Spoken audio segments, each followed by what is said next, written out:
É, Começou a live. olá. Começou?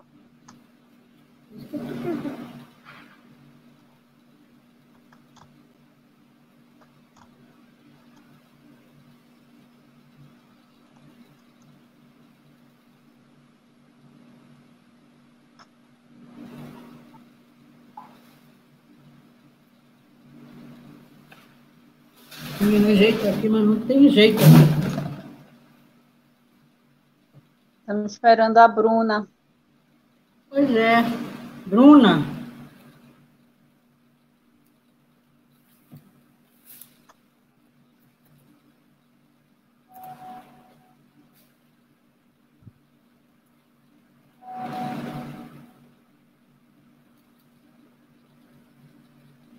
Mas quem vai bem, nós mediar é estamos... você mesmo, né, Nilma?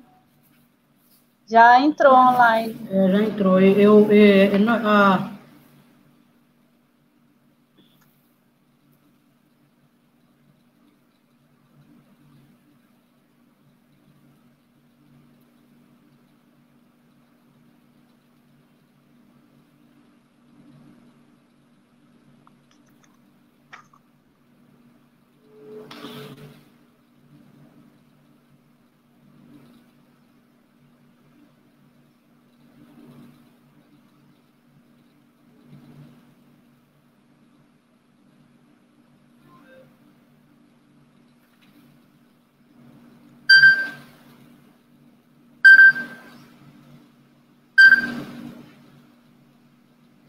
Tá ruim.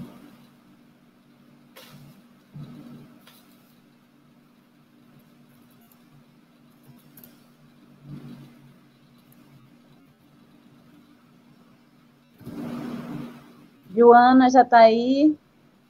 Olha, já Obrigada, está? Joana, que fez o convite.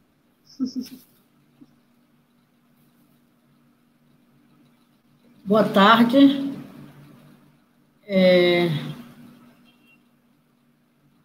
Estamos aguardando um pouquinho a entrar a companheira que ainda não deu o sinal aqui. A Bruna não está conseguindo que ela atenda o telefone.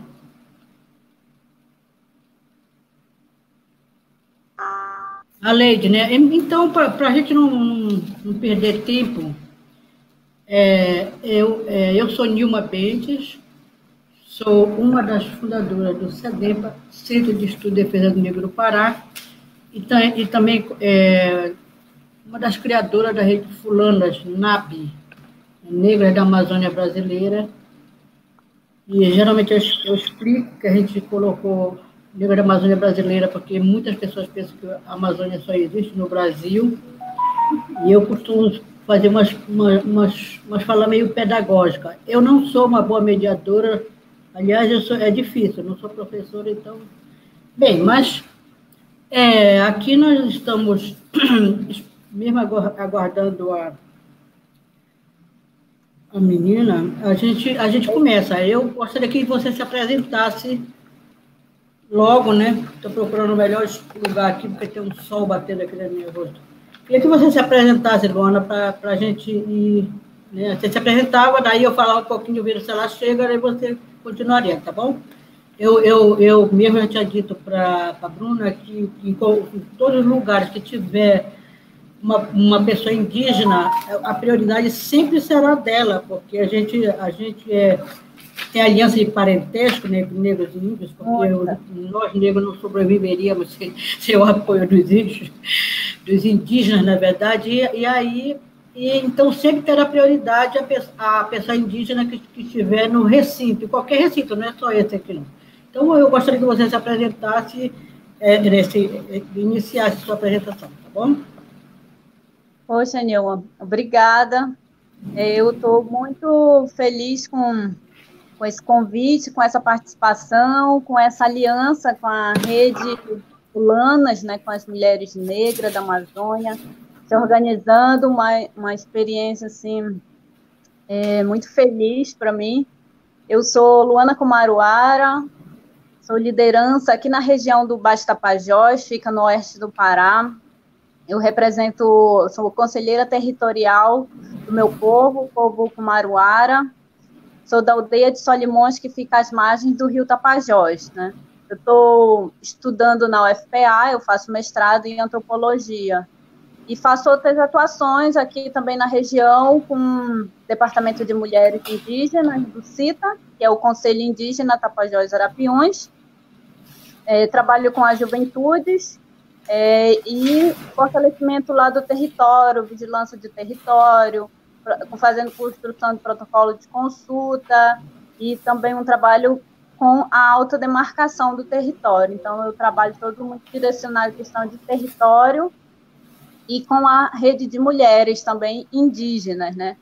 E faço uma atuação no Conselho de Saúde do Dicey-Guatoque, né? Eu sou representante do CONDISE, e aí nesse período de pandemia tem sido desafiador para mim esse papel, exercer esse papel, né?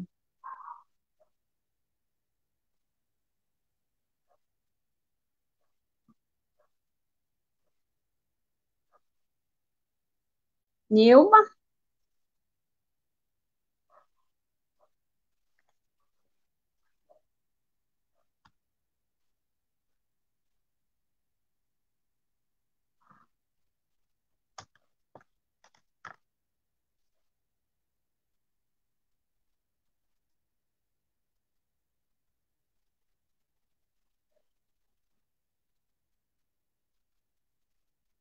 A Leide, chegou. Oh, ainda bem. Estamos aguardando, mas pode prosseguir, Luana, enquanto, né? Tá. Agora eu estou fazendo um trabalho junto com os conselhos indígenas, que é captação de recursos, né, para esse período de pandemia, que é para atender as áreas de rios, principalmente, né, para os parentes não terem que sair das suas aldeias e vir para a cidade e ficar exposto ao coronavírus. Então, aí eu vou deixar depois o link da vaquinha do CITA, né, para quem quiser fazer doação. Então, estamos fazendo esse trabalho que é para a região de onde eu venho, que é a RESEX, a Reserva Extrativista. A aldeia Solimões, ela fica na Reserva Extrativista Tapajós Arapiuns, aqui. Então, a Leide se apresenta também, daí eu volto para você, tá bom? Leide. Pode se apresentar, Leide. Não está saindo o som, eu acho que o microfone está... Alô? Sim. Acho que o microfone está... Já? O microfone pode estar desligado no pé da página. Ah, sim, agora... Isso. Pode falar. Ah, não. Ele desligou agora. Desligou. Ah, tá. Agora tá. Agora tá. Isso.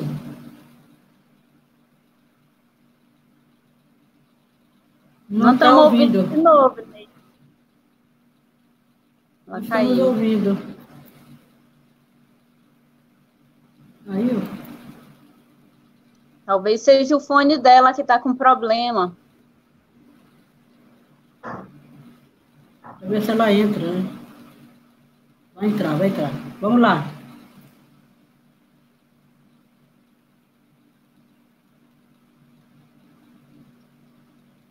Tenta, Leite. Pode falar?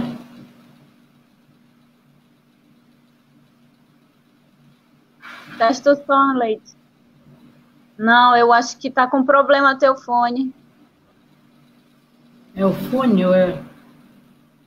Pode ser o fone dela. Porque ainda agora ela falou, eu ouvi.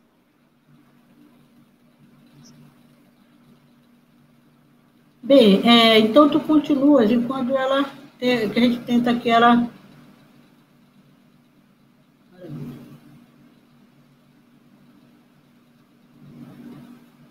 Leide?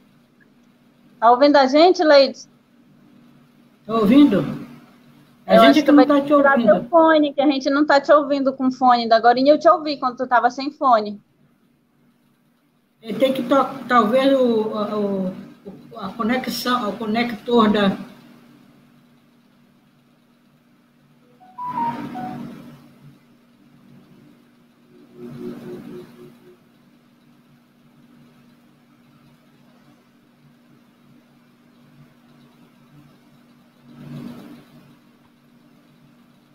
Pode falar.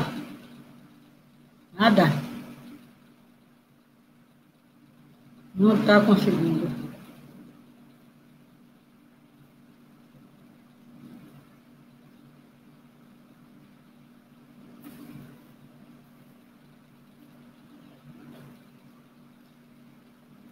Sim, então prossegue que quando ela conseguir, a gente passa para ela direto logo, né? Sim. Antes de entrar ao vivo, eu estava falando que eu tinha uma imensa vontade de conhecer a Nilma, né, pessoalmente, mas estamos aqui virtualmente. Pelo trabalho que ela já desenvolve aí, acredito que a luta das indígenas e das mulheres negras se entrelaçam muito. A gente já carrega uma herança ancestral, né, e como os nossos costumes têm muitas práticas em comuns, a minha história mesmo vem, o que eu carrego de herança ancestral também é negra, porque da aldeia de Solimões, lá de onde eu sou, o meu avô, o Cumaru, que era conhecido, a etnia Kumaruara vem dos índios Cumaru. Ele foi soldado da borracha. E aí sempre quando eu perguntava, mas de onde vieram, né?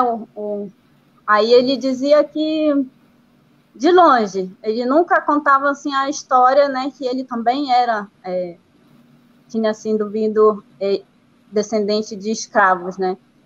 E aí depois que eu tive a oportunidade de estudar e entrei na universidade e comecei a participar de projetos de extensão, eu fui para um museu, trabalhar num museu de Óbidos.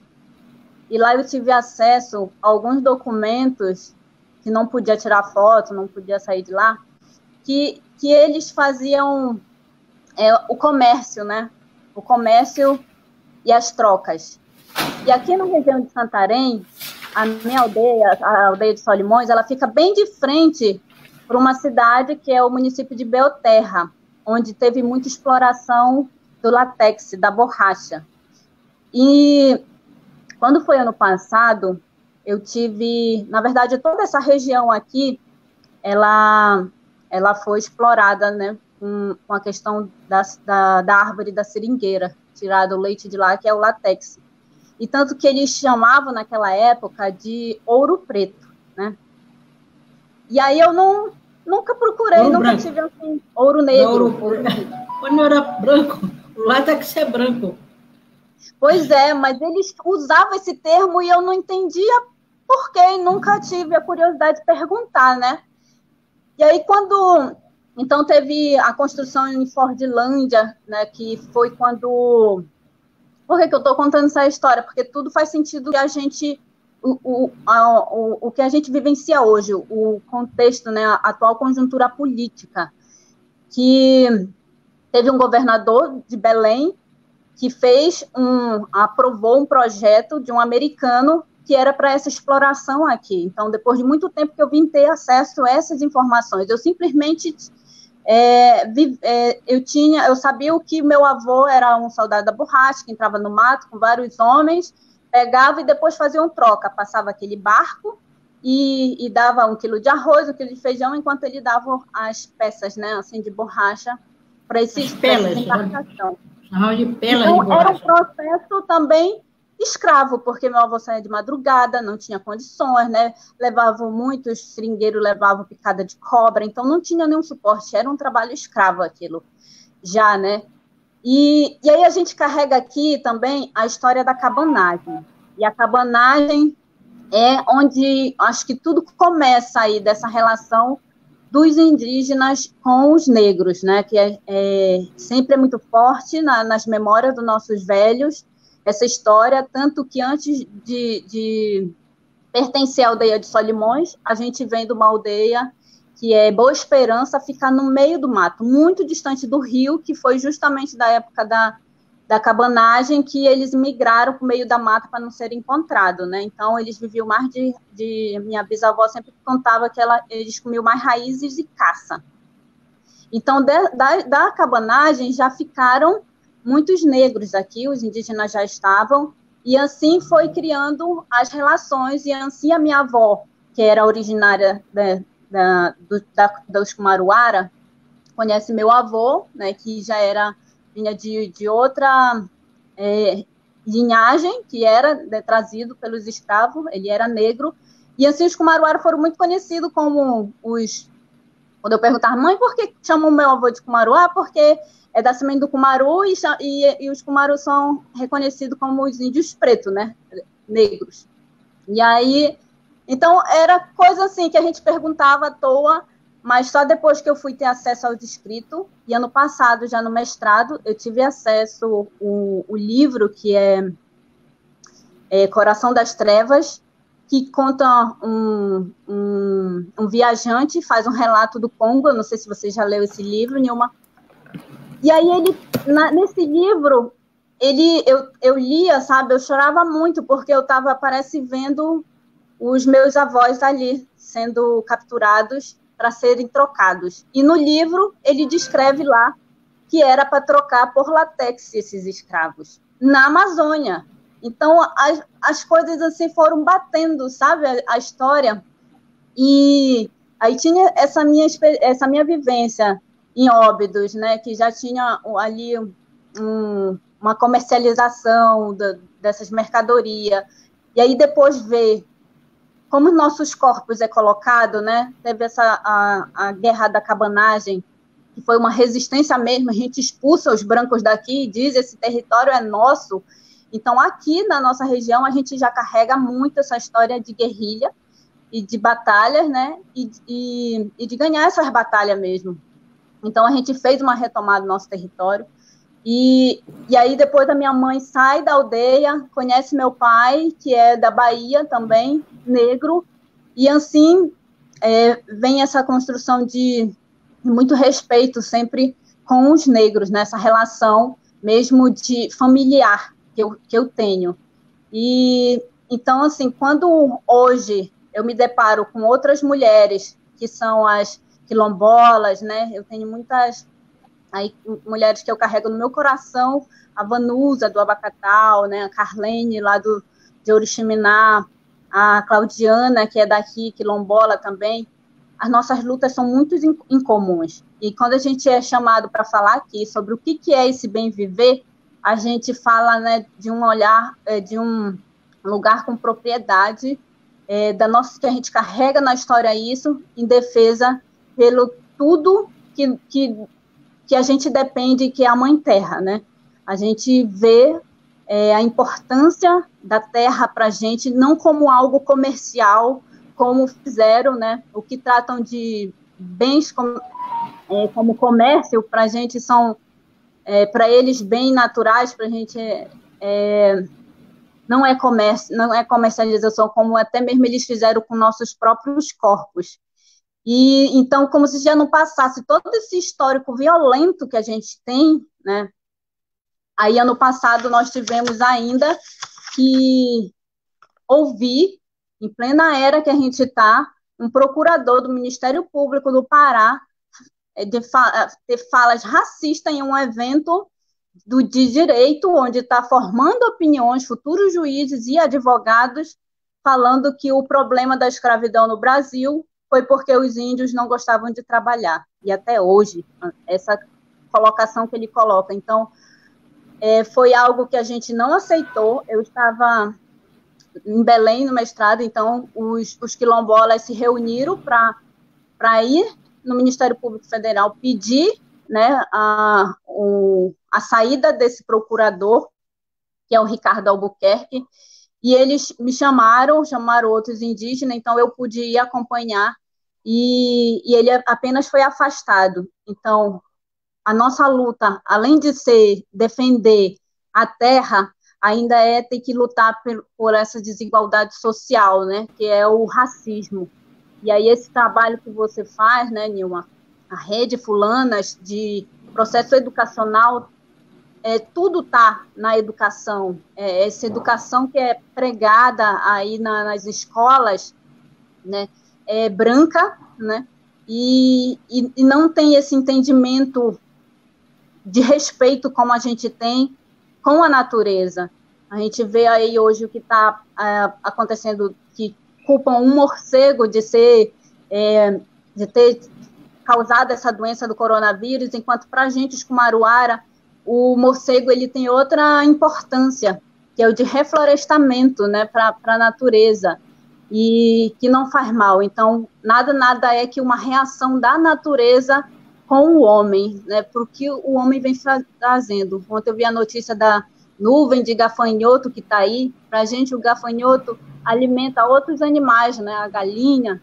Então, um desequilíbrio na natureza, isso traz uma sequela muito grande para a humanidade. Ou a gente se conscientiza, ou então não sei o que vai ser das futuras gerações, porque a gente não morre, a gente vem da Terra, a gente vai para a Terra, né?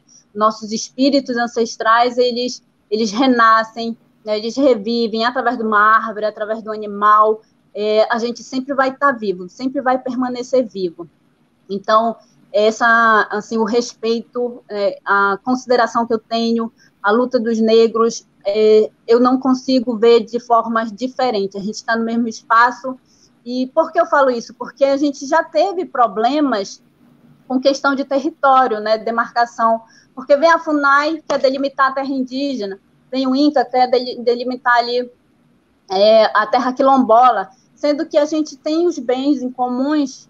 E então o próprio Estado cria rincha entre a gente, situações. Então a gente tem que ver que o Estado cria situações, né, para prejudicar a gente, o nosso processo, né, de política, organização política. E aí hoje não, hoje a gente consegue ter um diálogo com os quilombolas, ter diálogo com os ribeirinhos, porque o nosso inimigo vai muito além do que as fronteiras do nosso território, né? Que são nesses espaços. Assim como na era de Fordlândia tinha um governador que aprovou um projeto desse, hoje tem muitos outros desses governadores dentro do Congresso aprovando, querendo fazer total retrocesso dentro dos nossos territórios, né? Tanto indígena como quilombola. E a pandemia, como a gente viu na reunião do ministro aí, Salles do Meio Ambiente, dizendo deixa passar boiada. Então, a gente ainda está sem representação, tanto na FUNAI quanto nos Palmares, né? E isso nos preocupa muito, essas pessoas que ocupam esses espaços e que não têm o mínimo de sensibilidade, conscientização e respeito com quem são os filhos da floresta.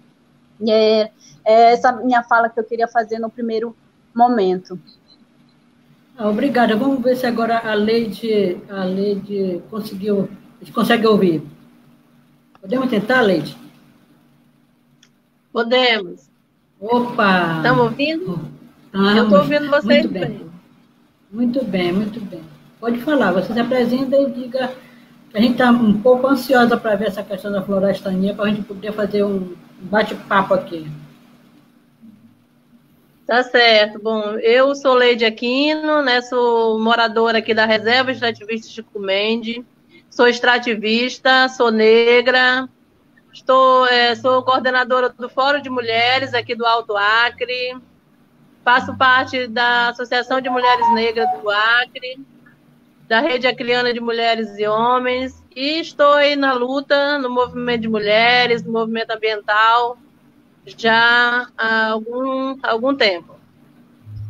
E falar da floresta, falar das mulheres extrativistas, das mulheres da floresta, é uma questão que é falar de um lugar de pouca representatividade, né, de mulheres que até bem pouco tempo eram mulheres analfabetas, que não participavam, não tinham nenhuma participação nos movimentos, na busca dos seus direitos.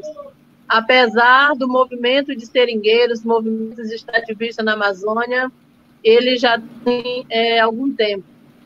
Aqui no Acre, a partir até os anos 80, início dos anos 90, essa era a nossa realidade, né? A inexistência do poder público dentro das florestas, o analfabetismo muito grande, e as pessoas eram, como eu estava falando a Luana no início, os seringueiros naquela época eram assim, eram um regime de semi-escravidão.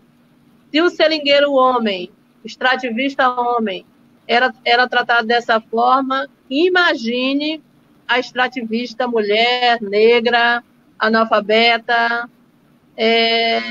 que não tinha nenhuma perspectiva, né? E não tinha uma noção do que era o mundo, além da sua comunidade, do seu seringal. Essa luta das mulheres extrativistas, das mulheres aqui no Acre, ela iniciou a partir dessa época, a partir dos anos 80, final dos anos 80 para os anos 90. E a gente tem, claro que nesse período de muita luta, de muita batalha, a gente teve algumas conquistas hoje, né? Mas ainda está longe de ser aquilo que a gente espera. Então, quando o governo Jorge Viana, aqui no Acre, lançou essa questão como slogan do seu governo, trabalhar essa questão da florestania, era exatamente isso, era levar cidadania, né? Foi toda uma luta nossa para que chegasse para os extrativistas e para as mulheres, ainda numa questão de muito mais necessidade, essa questão da cidadania para as mulheres e para as populações que vivem, né, nas florestas aqui do Acre, nas florestas da Amazônia. Isso foi muito importante, né? Teve uma certa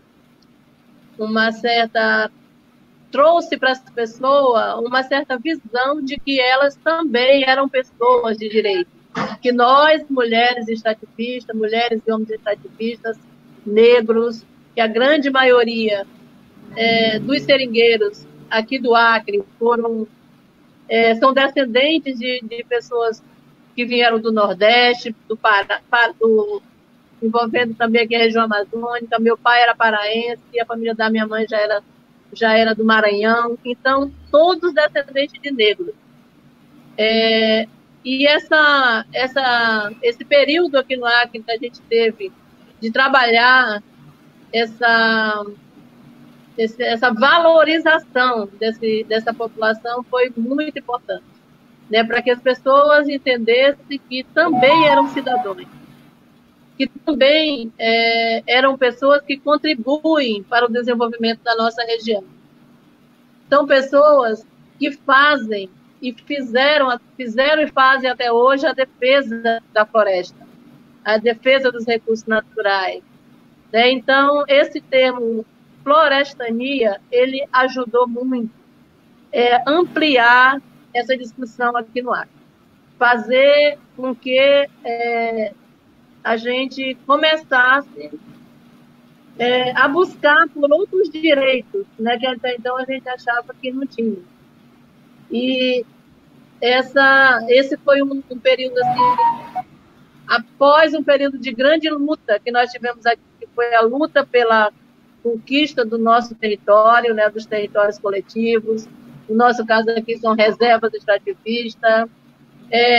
Tivemos aqui, nessa época também, uma articulação muito grande com os indígenas aqui do Acre. Foi aqui no Acre que lançamos a primeira a Aliança dos Povos da Floresta, e a gente teve uma conquista muito grande nesse período, tanto do ponto de vista dos territórios dos extrativistas, como do ponto de vista dos territórios indígenas. A regularização, o reconhecimento, né, dessas unidades. E a gente avançou, como eu já falei, em alguns aspectos, né? A gente viu a presença, embora que ainda ineficiente, do poder público, né? Chegar na nossa localidade, nas nossas comunidades, atender com políticas que são direitos básicos, né? Direitos básicos nossos que a gente até então não tinha acesso. Então, é um pouco nessa condição que a gente chegou até aqui, né? Hoje, nós temos que rearticular nossa luta e temos que resistir para que a gente não tenha mais perdas, né? Porque os retrocessos, de maneira geral, estão sendo muitos, e a gente está aqui vigilante com relação a isso, principalmente a nossa maior conquista que a gente considera hoje, que é a questão da garantia do nosso território. Eu gostaria de fazer uma pergunta, porque a gente está todo tipo improvisando, né? Então, é assim, a ideia, uma das ideias das nossas atuações em live, inclusive, é pensar um pouco. Vamos dizer, nós queremos uma transformação social, nós não queremos isso que está, e o pessoal tem falado muito do novo normal, né? O que é o novo normal? Depois da pandemia, vai voltar para aquele normal que não era normal para nós, ou seja, que já era uma opressão, já vivíamos nessa situação que vocês estão descrevendo, que a gente sabe. Então, a questão da discussão como seria um caminho para um normal pós-pandemia, digamos. Então, eu perguntaria para você, primeiro para a Luana, depois para você, em termos de onde vocês moram, vamos dizer assim, como seria feito como é que vocês trabalham a questão da justiça, dentro da organização da justiça, como é que é a relação na própria comunidade, porque, como você está colocando, a gente trabalha com... Eu fui funcionário de banco, sei que eu conheço, já fui alguma estrada, chamava Estrada de Seringueiro, né? E a questão era assim, o que seria... A gente eu particularmente não acredito que a gente possa impor uma coisa para olha, façam isso, que eu não acredito nisso. Eu acredito, inclusive, tem pessoal que diz assim, olha, você pode fazer você vai levar o cavalo para beber água, põe ele na beira do garapé, mas você não pode forçar ele a tomar água, entendeu? Então, eu acho que a gente só atua a partir do nosso próprio chão. Então, a pergunta é assim, como é que vocês trabalham essa questão das relações entre vocês, digamos assim, como tem uma chefe da comunidade, como é que é feita essa ligação entre vocês, independentemente dessa formalização jurídica oficial, digamos? Como seria bom a gente se relacionar do jeito que as pessoas aprenderam a gostar, a partir de nós mesmos, como é que nós gostaríamos que fosse feita essa justiça, porque o nosso caso, por exemplo, a questão racial negra, é muita injustiça.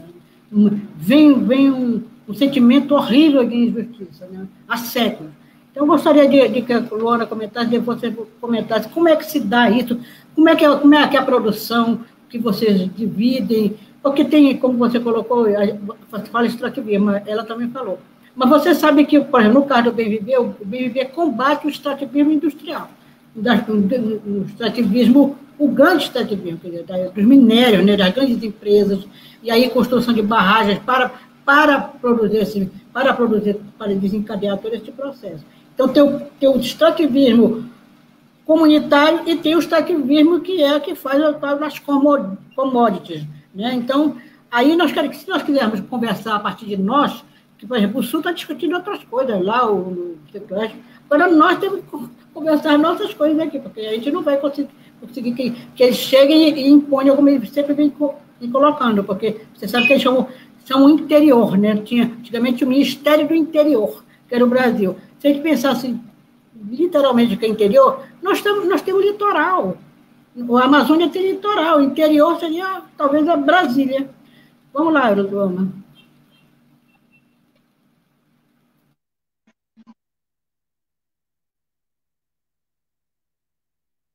Oi, não estou ouvindo. O microfone está fechado.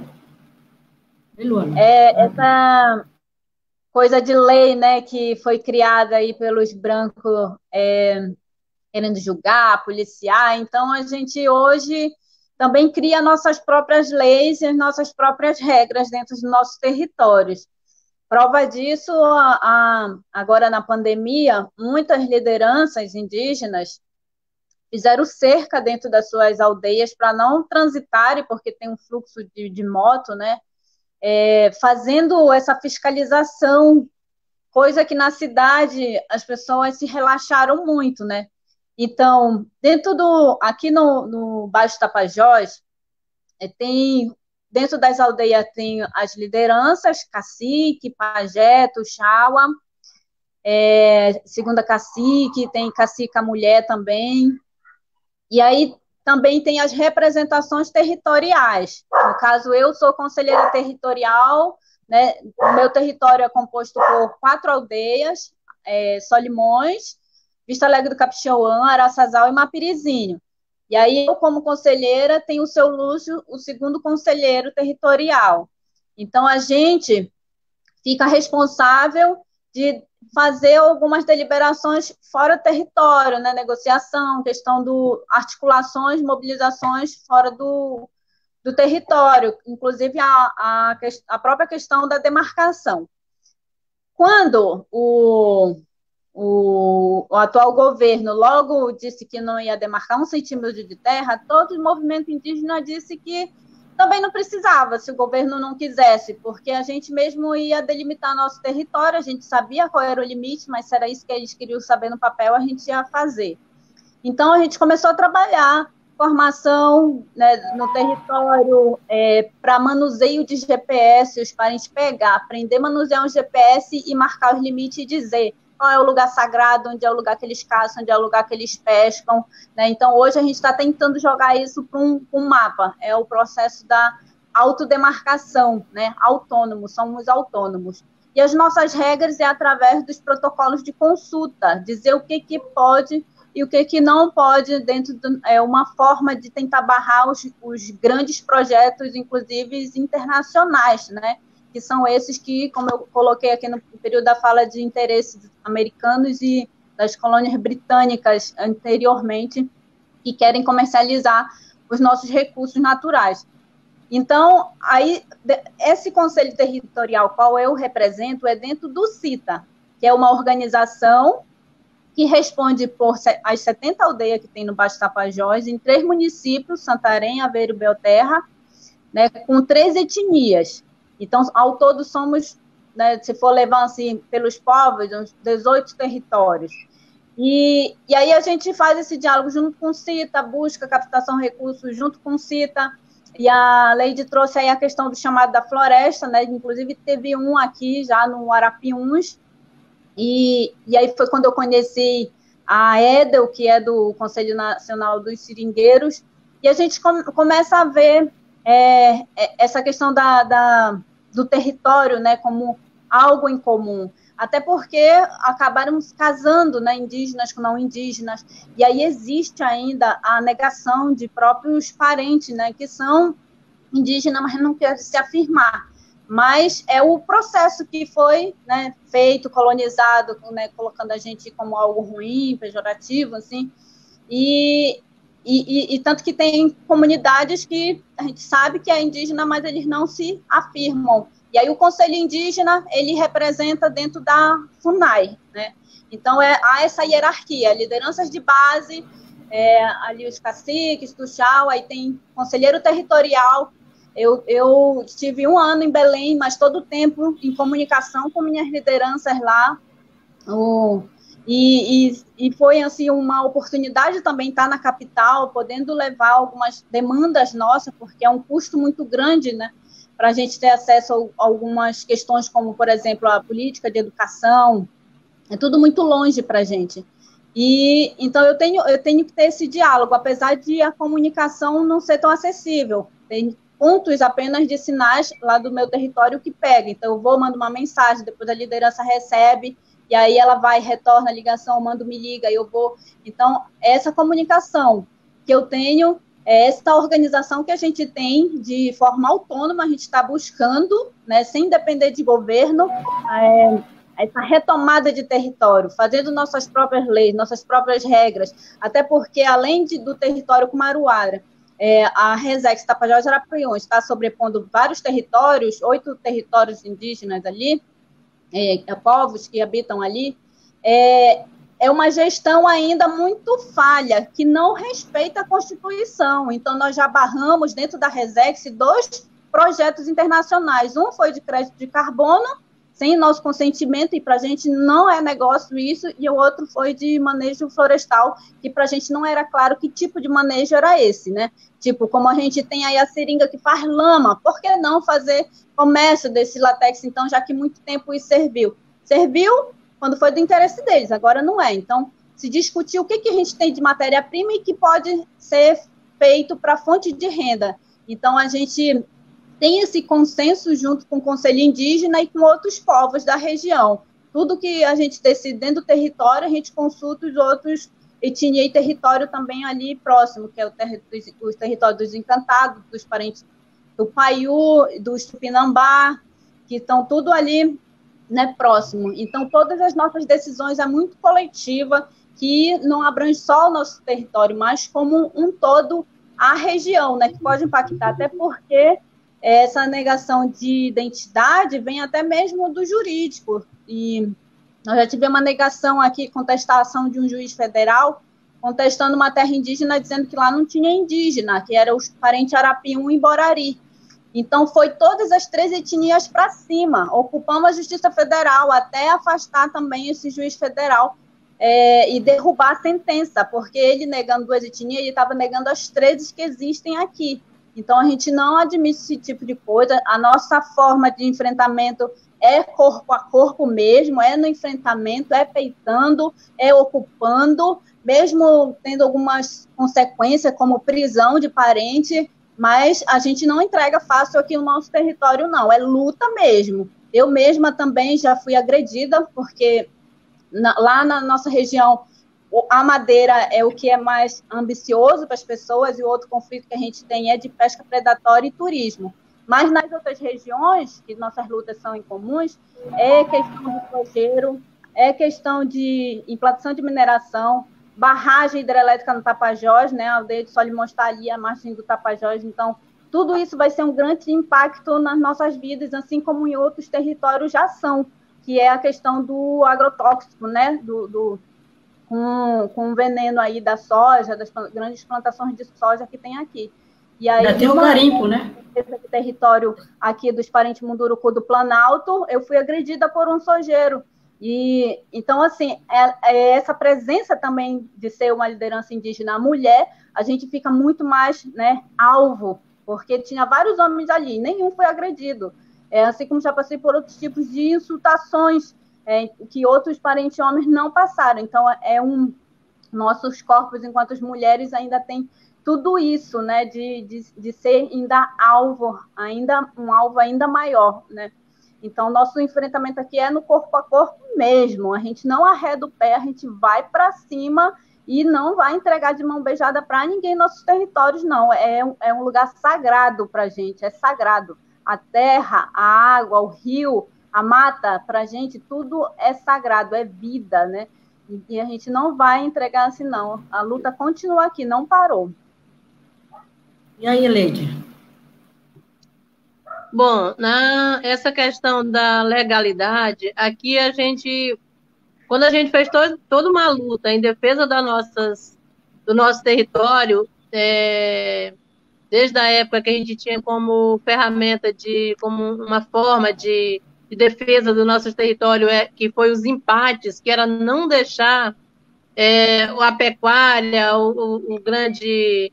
Na verdade, no Acre, que nessa época era mais a pecuária mesmo, entrar nessas áreas. Então, a gente teve toda essa batalha de luta para não deixar que nosso território fosse invadido, e, ao mesmo tempo, a gente estava construindo uma proposta sem marco legal, que era a criação das reservas extrativistas. Era uma nova modalidade de reforma agrária, que, para nós, o modelo oficial do governo não nos atendia, que era pegar a nossa área, dividir em pequenos lotes, né, o seringueiro não ia se adaptar, né, o seringueiro não ia ter onde caçar, onde fazer extração. Então, a gente se opôs a esse modelo, né, e criamos a nossa própria proposta de reforma agrária, de uso, né, do nosso território. E as reservas extrativistas foram criadas nessa perspectiva. Não tinha uma lei oficial de criação dessas modalidades de legalizar esses territórios, né? A gente criamos isso, na verdade. Só depois, com a lei do SNUC, é que veio toda essa legalização, né? Mas a gente tem um marco legal hoje das reservas extrativistas, mas a gente tem a nossa própria lei aqui. Porque depois que foram criadas as primeiras reservas, a nossa primeira providência foi definir entre nós, né, com a participação dos moradores dessas áreas, a forma de uso.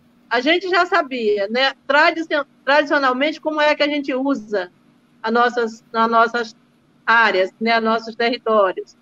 Mas a gente se preocupou que... consolidando uma área dessa, a gente que essa área seria para filhos e netos, né? Queremos que seja para toda a nossa futuras gerações também. E a gente se preocupou em definir isso mais claramente, o modelo de uso dessa terra. E a gente criou os planos. Antes era plano de uso, plano de utilização da reserva extrativista. Depois a gente aprofundou para o plano de vida, que a gente acha que é uma coisa mais profunda, mas do ponto de vista da nossa, o que é que nós queremos mesmo para a nossa vida, dos nossos filhos, dos nossos netos. E hoje, todas as reservas têm esses planos de uso, né, elaborados conjuntamente, de forma participativa. No nosso caso, o ICMBio, depois o governo federal reconheceu esses planos de uso. Então, isso também é reconhecido pelo governo. Isso não significa que o governo faça alguma coisa para que esses planos sejam cumpridos. Quem tem que fazer a gestão desses planos e garantir que eles continuem acontecendo da forma que a gente estabeleceu, depende da gente, depende de cada comunidade. Então, no caso da Reserva Chicumende, a gente tem o Conselho da Reserva Chicumende, onde é tomadas as grandes decisões com base no plano de uso. E cada comunidade tem o seu próprio forma, né? A sua própria decisão. Os limites de uso da terra, no nosso caso, a gente não é por aldeia, é por comunidade. Então, cada comunidade tem sabe quais são os seus limites, os limites são naturais, a gente sabe exatamente onde é que termina o território da minha comunidade, onde começa o território da comunidade vizinha, essa forma que a gente estabeleceu no geral.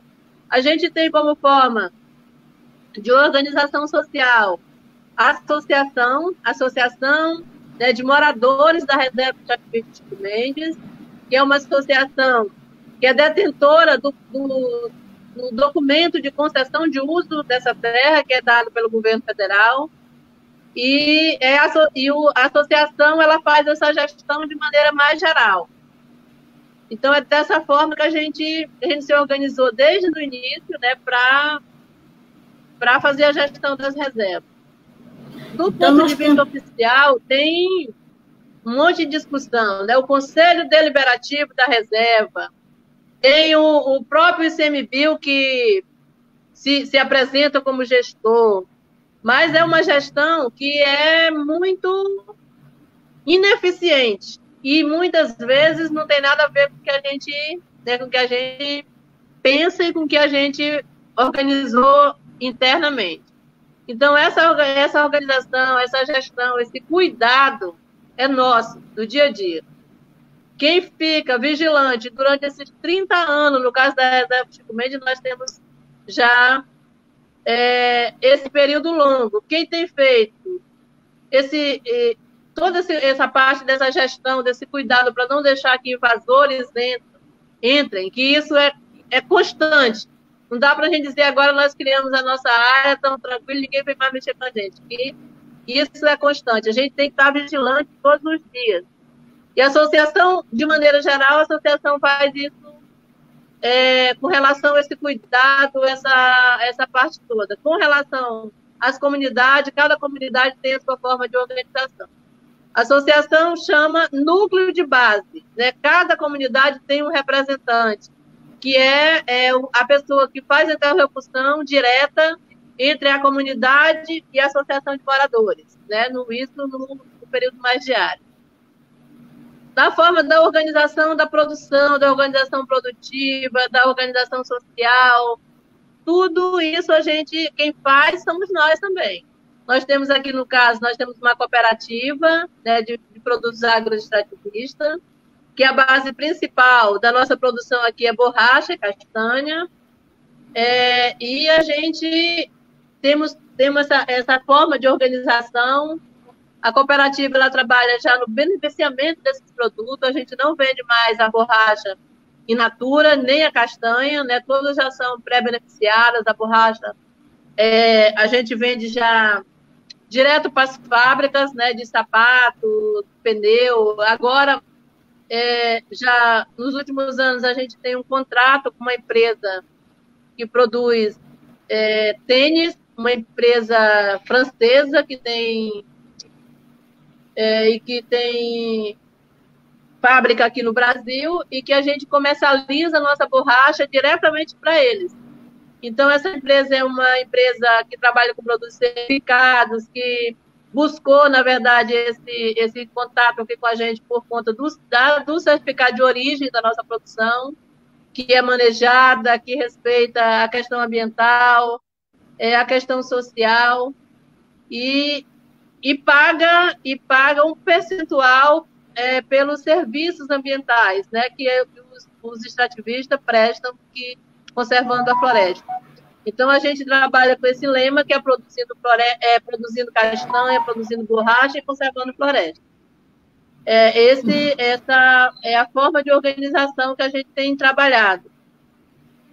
Tem uma dificuldade muito grande nessa interlocução com o órgão que se diz responsável no nosso território, do ponto de vista oficial, que no caso é o ICMBio, que se nunca foi uma relação muito próxima, né, muito eficiente, hoje praticamente inexistente aqui na nossa região, a gente pouco vê falar do ICMBio.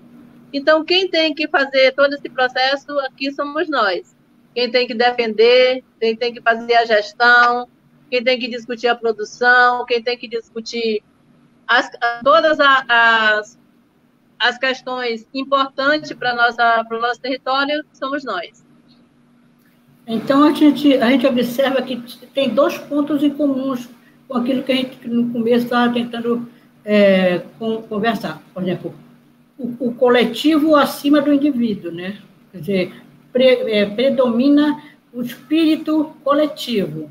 E também a defesa realmente, a gente tem que dizer recursos naturais, mas a gente sabe que quando eles, como diz o próprio rapaz da Floresta Minha, quando você chama recursos, já está encaminhando para a economia, né? Ou seja, porque na economia o recurso, ele só é considerado recurso quando ele pode ser explorado.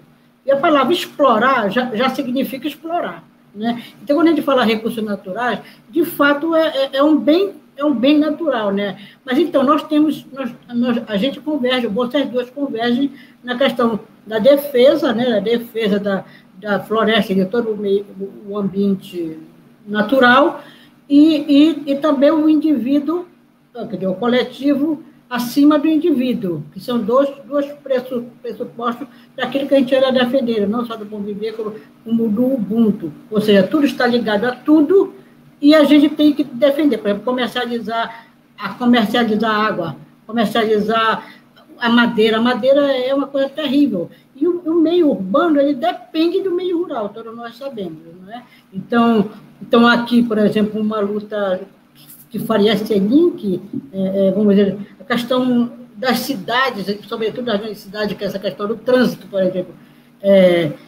o congestionamento do trânsito, como seria você resolver esse problema do trânsito, que no fundo, ele vem sendo incentivado porque a indústria automobilística ela é considerada uma indústria de ponta, ela demanda aço, demanda borracha, ela demanda muita coisa, por isso que ela é considerada uma indústria de ponta. Mas para produzir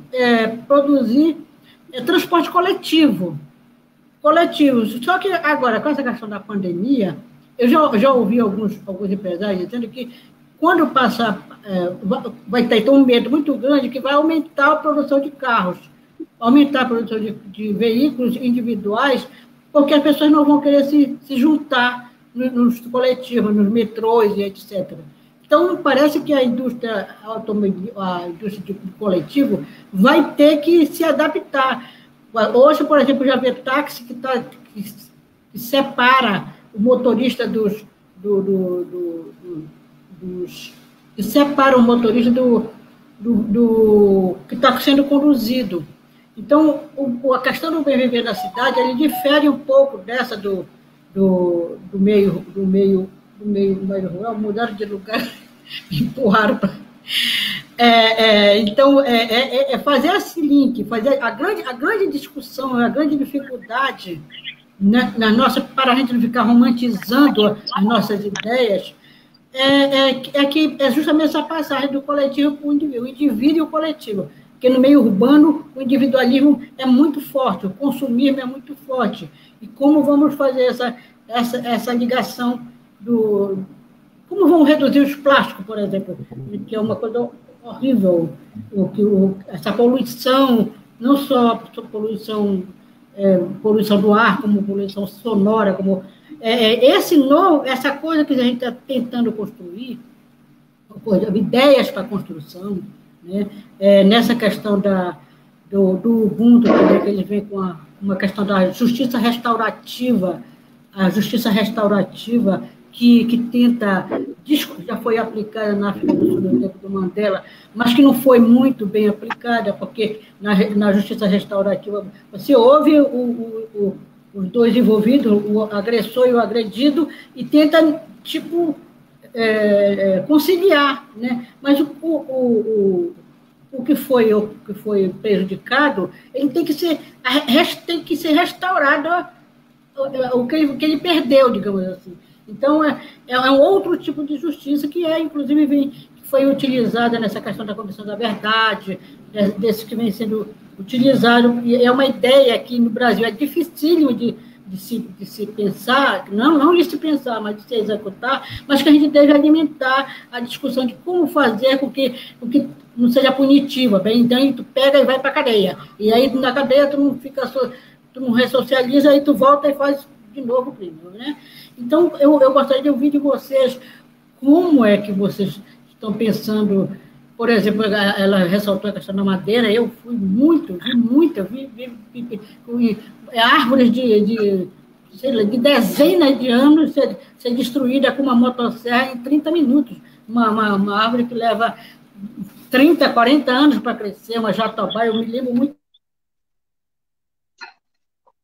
Então, eu gostaria de ouvir mais vocês assim, nessa questão de como a gente faz, sem romantizar, né? Porque é muito bonito a gente contar uma história bonita, vamos ter essa ideia aqui, como não romantizando, a gente pode realmente pensar do local, do particular para o geral e vice-versa, essa questão do consumismo absoluto, a televisão incentivando todo o tempo a gente fazer isso, fazer aquilo, a gente ser moldado pela televisão, uma televisão única para o Brasil todo e para o mundo, às vezes, né?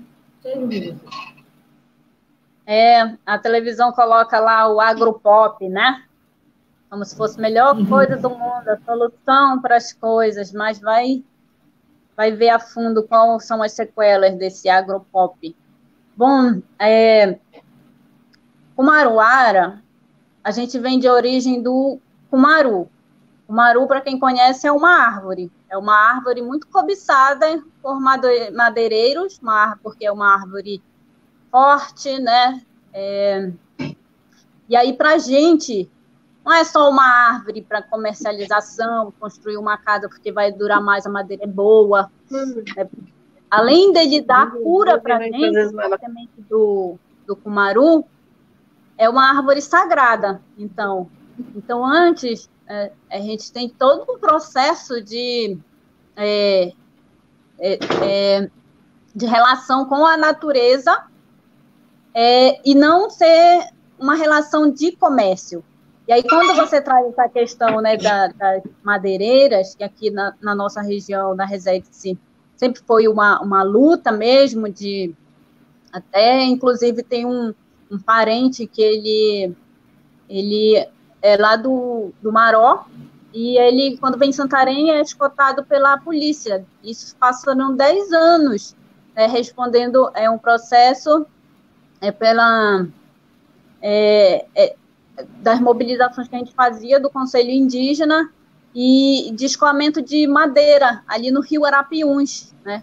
Então, se a gente deixar, e ano passado teve esse projeto que aí a Leide colocou a falha que tem ainda da gestão do ICMBio, de não ser claro.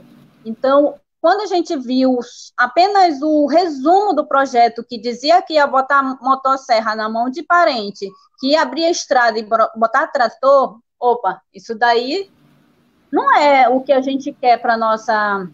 Vai ser uma porta de entrada para comercialização, né? O parente vai começar a tirar madeira, vender, dar gosto, e aí? E as futuras gerações? Porque hoje a gente trabalha o processo de reflorestamento lá. Então, de 100 árvores que a gente planta, ali onde a gente mora, no Solimões, é Cantagalo o nome, é muito pouca. A nossa região é muito quente, né? Então, não dá para a gente aguar todo dia uma planta. E aí, de 100 que a gente planta, se vinga 10 é muito. E aí, daqui a 10 anos, 20 anos que essas árvores vão crescer. Mas a gente está querendo garantir, sobretudo, o ar para a gente ter ainda para respirar. Porque hoje a gente vive, como diz a parenta Célia Jacriabá, é uma guerra respiratória. Uma guerra respiratória. A gente está tentando garantir o ar para o mundo, não é aqui para a Amazônia, não é para o Brasil, é para o mundo. O mundo está discutindo muito essas questões do aquecimento global, né? E aí, manter a floresta em pé, para quem vive, sabe qual é o tempo que se leva, né, para uma árvore poder vingar, para ela poder plantar. Quando acontece os crimes aqui de incêndio na floresta, que a gente não consegue controlar, a gente sofre o ano todinho com a seca que tem, não chove, da última queimada que foi de 2016, que entrou dentro da nossa área, queimou nossas árvores frutíferas. Então, agora que a gente está começando, de 2016 para cá, colher de novo o abacate, né, o cupu. Então, é uma consequência muito grande para a gente essa questão do desmatamento, da queimada, né? Então, uma árvore em pé para a gente é vida que salvam. E aí a gente sabe todo esse processo. E quem vem só para tirar, só para depois lucrar com isso, não tem esse entendimento, não sabe o quanto é árduo de manter a floresta em pé. Então, por isso que a gente é os guardiões da floresta, sim, vamos continuar sendo. E até eu vi aí uma pergunta que eu consegui ver da Durica, que é a possibilidade de fazermos das ações conjuntas entre mulheres negras e quilombolas em defesa dos nossos territórios. Aqui a gente já está fazendo isso, né, na região, como eu falei. 2017 foi a primeira formação que nós fizemos de políticas, né, com os povos da floresta. Então, a gente chamou o Sindicato dos Trabalhadores Rurais, foi o Conselho Indígena, os quilombolas, a Colônia dos Pescadores, né, o Conselho Nacional dos Seringueiros. Então, a gente fez uma formação política, e, inclusive, depois de 3 dias de formações, a gente ocupou a prefeitura, porque a prefeitura estava querendo aprovar um projeto que era de implantação do porto para escoar soja, ou seja, numa região onde indígenas e quilombolas moram ali, e que ia impactar diretamente a colônia dos pescadores que também dependem daquele lago, que é o Lago do Maicá. Então, de lá para cá, foi uma luta conjunta, a gente conseguiu fortalecer, né, dentro da discussão do plano diretor do município, e então, quando a gente começa a dialogar, né, e se fortalecer, a luta há de se intensificar, e agora a gente está, inclusive, discutindo o mandato coletivo, e aí, então, quem sabe se pensar também mandato coletivo, né, das mulheres da floresta, já que está se tratando também em fortalecer essa rede de mulheres, e ela colocou também a questão do direito das mulheres. A gente tem aqui a Lei Maria da Penha, que tem aí, né, de proteção às mulheres, não contempla as mulheres da floresta, não tem como você, né, garantir uma medida protetiva se não vai ter policial para ir pegar o agressor naquele momento ali, porque não se tem estrutura, não tem lancha, não tem suporte para dar esse suporte para a mulher que está sofrendo uma violência. Então, há muito que se discutir ainda, inclusive sobre o direito das mulheres da floresta, tanto indígena, ribeirinha, como as quilombolas. Mas há muita violência interna, assim? Já houve mais. De 2016, nós tivemos aqui entre os indígenas, assim, e dessa grande abrangência, é muito grande aqui nossa região. Um homicídio e um suicídio, né? 2016. Então, foi quando a gente começou a se organizar enquanto mulheres para não deixar morrer, né, mais uma mulher. Mas tudo isso é consequência do capitalismo, abrindo estrada, entrando droga, entrando álcool, né, dentro das aldeias. Então, a gente perde o controle disso a partir do momento, né, que se abre essas estradas e que o capitalismo começa a entrar e a gente não tem mais o controle do fluxo, né, dessa comercialização dentro dos territórios. Mas essas áreas ainda tem os garimpeiros, que também sim, no médio do Alto Tapajós é mais intenso a questão do garimpo. Aqui a gente tem preocupação com os peixes, né, que estão sendo contaminados com mercúrio já com a extração do garimpo. Então, essa questão do conflito do garimpo hoje preocupa mais um pouco, porque já tem alguns, inclusive indígenas, dentro do processo de extração ilegal do garimpo. Então, isso está nos preocupando também, né, que a gente não quer brigar com parente. E aí, Leide, lá, aí a questão da violência... Olha, essa questão dos conflitos, e quando eu falo da gente que a nossa luta ela é constante,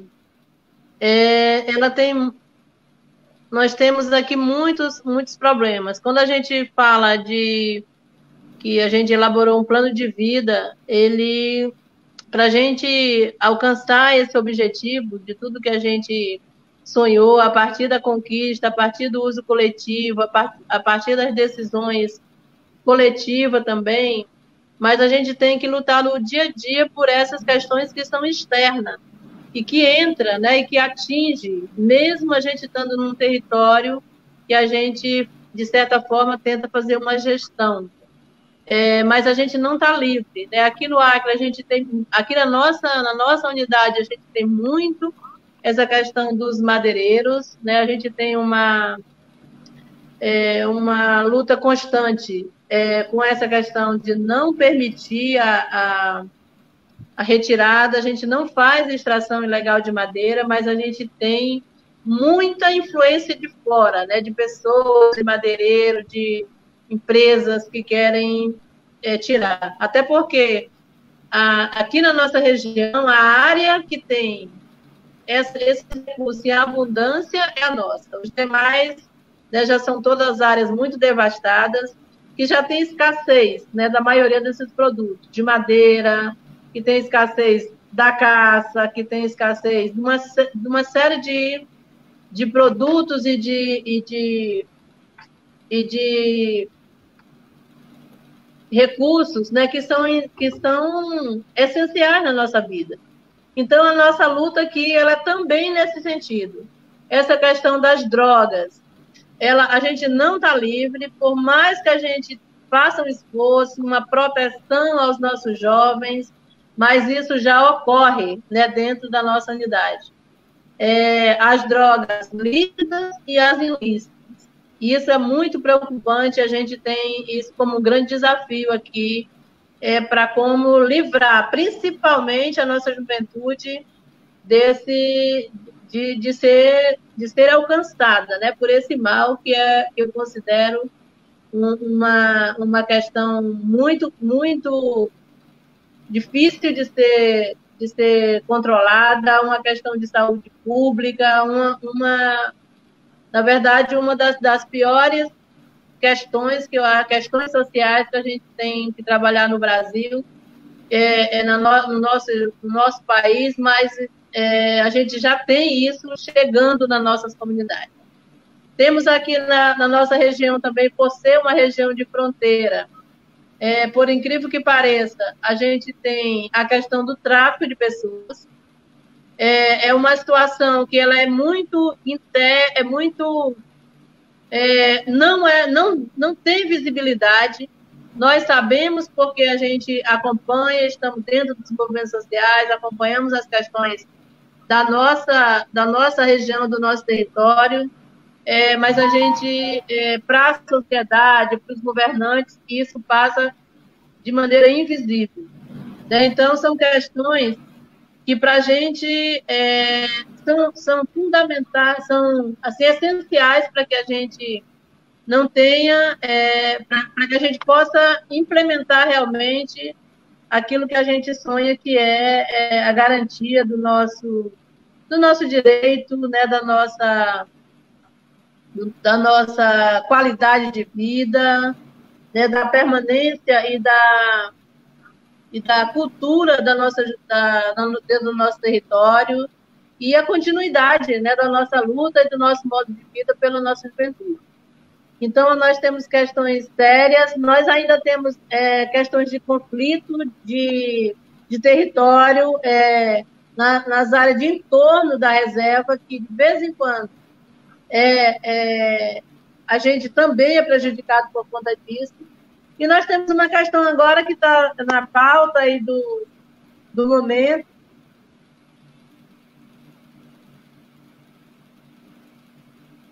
Caiu a Leide. A conexão da Leide caiu. Ainda bem que foi a conexão, não foi ela que caiu.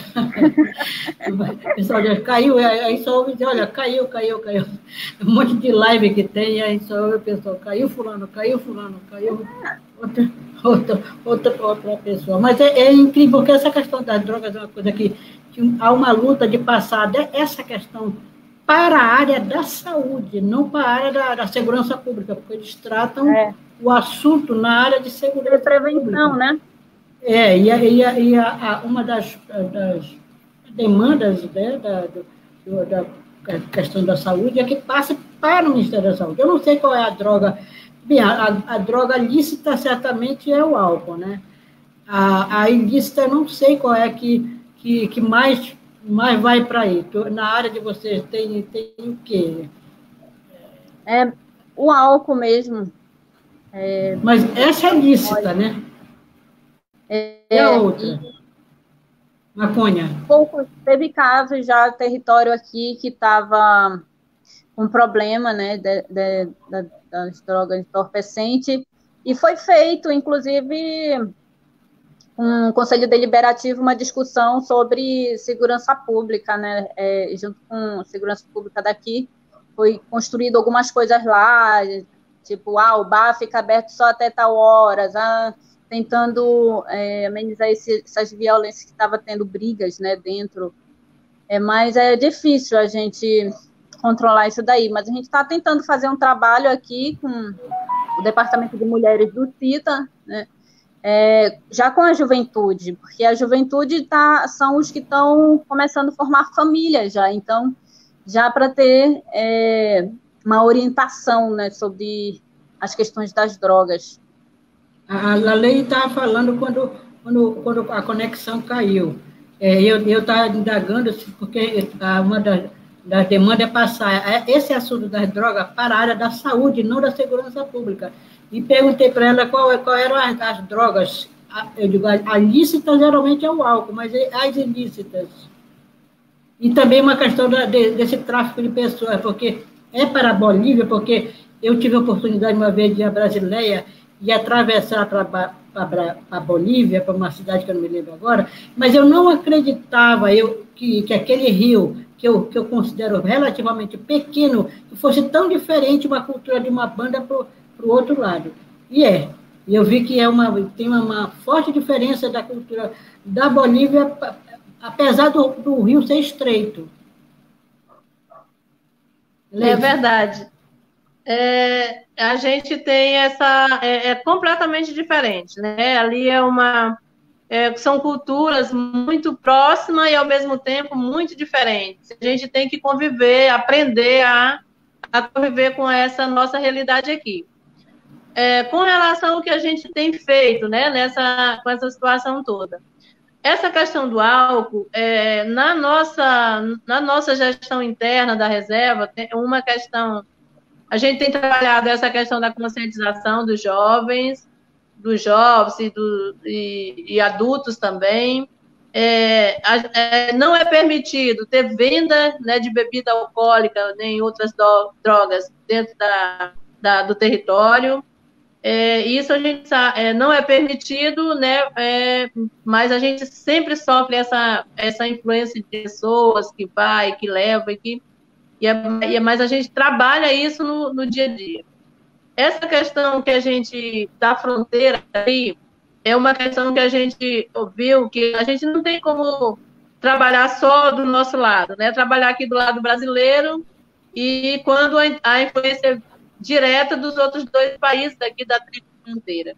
Então, a gente teve um processo aqui na nossa região de articulação, uma articulação com nossos países vizinhos aqui. Começou com os movimentos sociais, depois isso se ampliou com universidades, com outras instituições.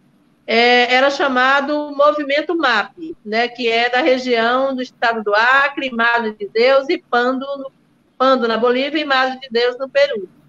E a gente discutia, era um fórum de debate, na verdade, muito amplo, e discutia desde as políticas públicas, a questão ambiental, a questão das bacias hidrográficas, uma série de questões, o uso das florestas, esta questão da madeira e dos minérios, né, que aqui do lado brasileiro não tem tanto, mas do lado do Peru e da Bolívia eles trabalham e também sofrem os extrativistas, os indígenas do lado desses países também têm esse mesmo problema. E a gente construiu dentro desse fórum algumas divisões temáticas. Mas mesmo com essa discussão ampla, né, de todos os setores, a gente aprofundou mais um pouco com relação às mulheres, né? E foi nesse contexto que a gente criou o Fórum de Mulheres do Alto Acre, que esse fórum ele fazia relação direta com as mulheres, né, desses dois países, com as articulações de mulheres que eles têm nesses dois países, né? Seja a rede de mulheres empreendedoras do Peru, né, seja as mulheres campesinas do lado boliviano. E a gente fez uma articulação grande sobre isso, principalmente com essa questão da violência doméstica dentro dos nossos territórios e a questão do tráfico de pessoas. Porque quando a gente fala em tráfico e prostituição de pessoas, mas quem é prostituída e quem é traficada, na grande maioria, são as mulheres. Então, as mulheres que sofrem também com essa questão. Então, a gente fez todo um processo de conscientização e aí a gente teve apoio da Rede Acreana de Mulheres, do Centro de Defesa dos Direitos Humanos, para a gente fazer uma articulação no sentido de trabalhar as casas, né, de prostituição que tem no Peru e na Bolívia, que levam as meninas, os adolescentes daqui da nossa região, né, daqui dos nossos territórios, das nossas cidades, e um trabalho que foi muito rico nesse sentido, da gente conscientizar também o outro lado e discutir com eles o problema que é dos três, né, que é da tríplice fronteira. E isso foi uma experiência muito rica e a gente finalizamos isso, finalizamos não, tivemos como resultado a elaboração do plano do Pacto pelo Combate à Violência contra as Mulheres.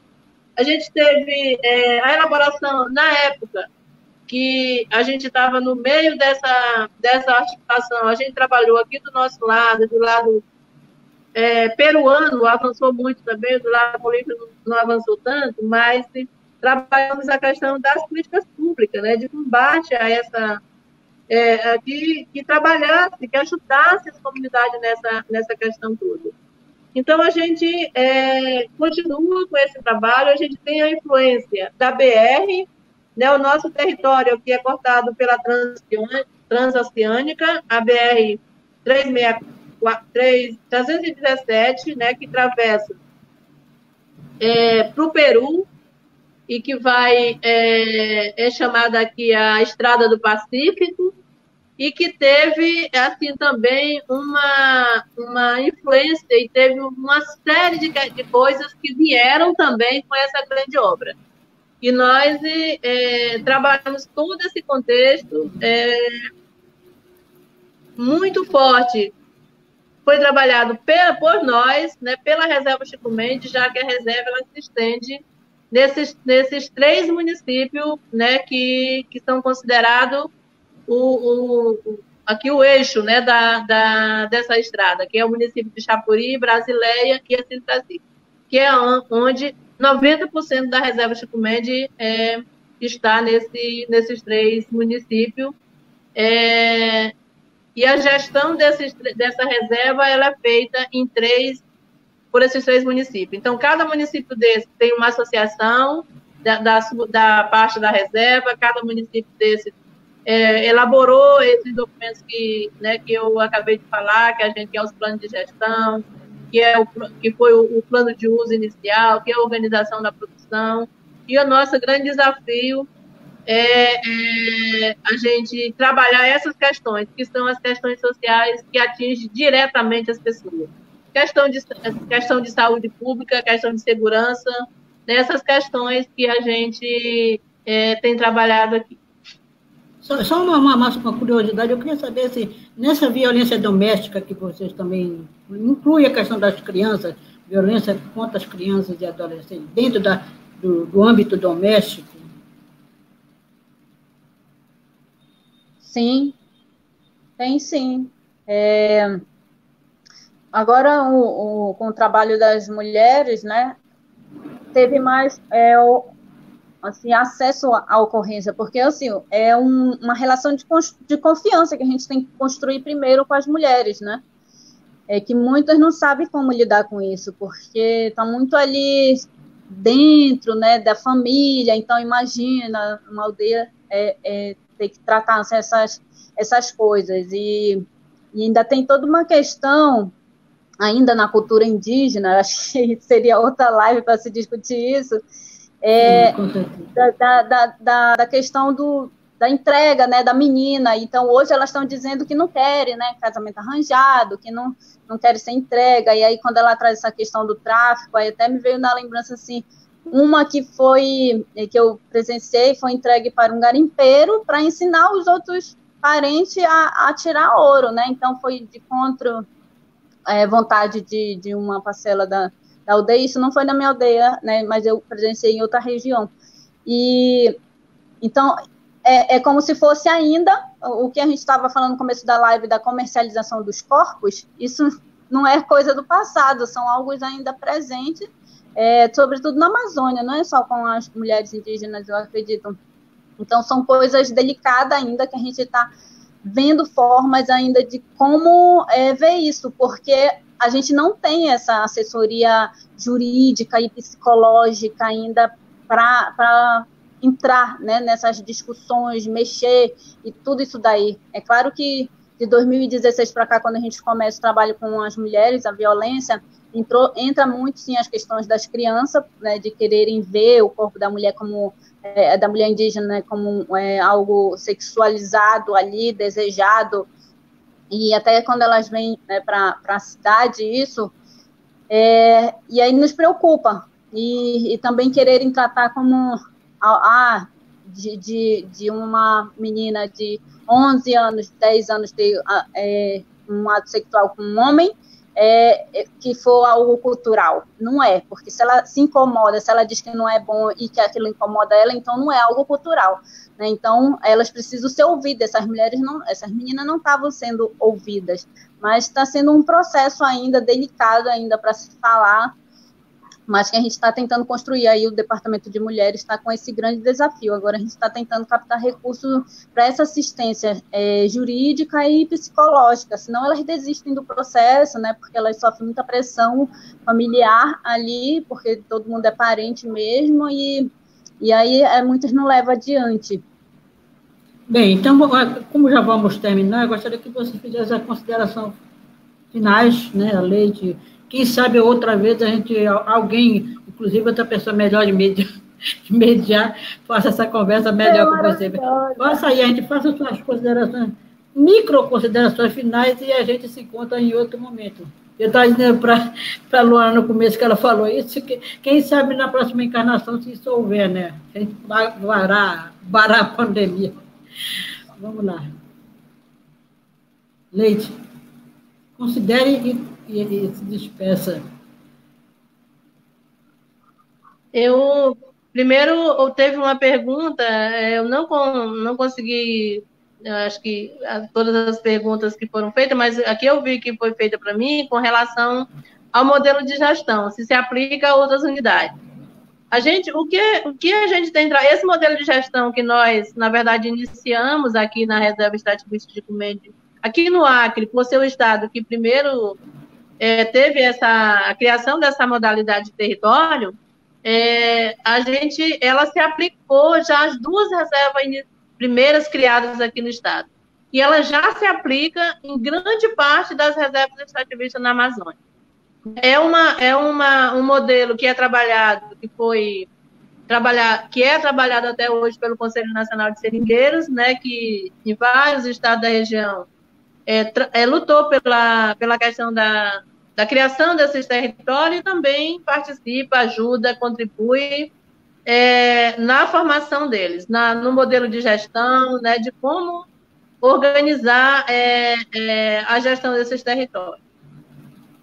E queria também, já para terminar, agradecer, dizer muita honra para mim estar participando, apesar da dificuldade aqui no início, dizer que nós, mulheres, aqui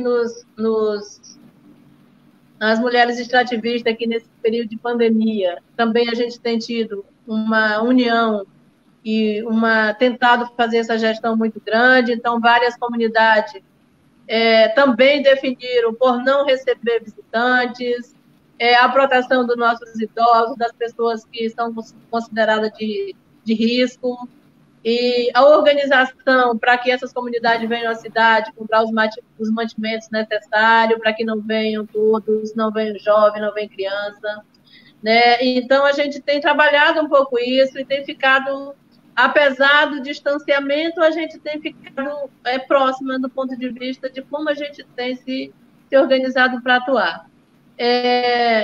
Dizer que a gente está aqui nessa luta. Nesse momento, nós estamos numa luta que para a gente é fundamental, que é contrária a uma medida provisória da deputada Mara Rocha, aqui do Acre, que está pedindo a desafetação da Reserva Extrativista Chico Mendes, que significa diminuição do nosso território, e a gente está lutando contra isso, porque a gente sabe que isso pode, vindo a acontecer, abrirá um grande precedente para os demais territórios coletivos na Amazônia e no país. Então, eu queria só agradecer a todos e dizer que a gente continua aqui na luta. Vai aí. Esse desgoverno aí, né, Leide, que está aí para isso. Por isso que a gente tem que fortalecer nossos territórios, com todos que estão lá para defender. E independente das decisões entre 4 paredes, uma caneta e um papel, a gente tem nossas reações, né, nossas mobilizações de defender nossos territórios. A gente trabalha tem um trabalho aqui de vigilância do território, até com oficina de drone, sabe? Conseguir equipamento de drone, tudo formas de monitoramento do território mesmo. Então, o governo está aí para isso, querendo nos atacar. Talvez a gente não tivemos mais retrocessos nesse período, durante esses 2 anos, porque nós temos hoje uma indígena dentro do Congresso, Joênia Wapichana. Então, além dessas nossas mobilizações internas, né, na base, regional, é muito importante a gente ocupar outros territórios, como é o legislativo, o executivo e o judiciário. Então, por isso a gente tem que se fortalecer em todas as esferas, porque senão vai continuar na mão do branco e eles não estão ligando para quem está aqui na floresta, né? Então, por isso que é muito bom ter esse primeiro diálogo e fazer essas alianças com todas as mulheres e os povos da floresta, né? A gente que sabe da nossa necessidade. Muito bem, estamos em cima da hora. Tchan, tchan, tá, tá, tá, tá. Obrigada. As meninas da Fulana vão entrar com vocês. Axé para nós todas. Um abraço, axé para todas. Surara. Abraço, Nilma. É assim que faz agora, né? Luana.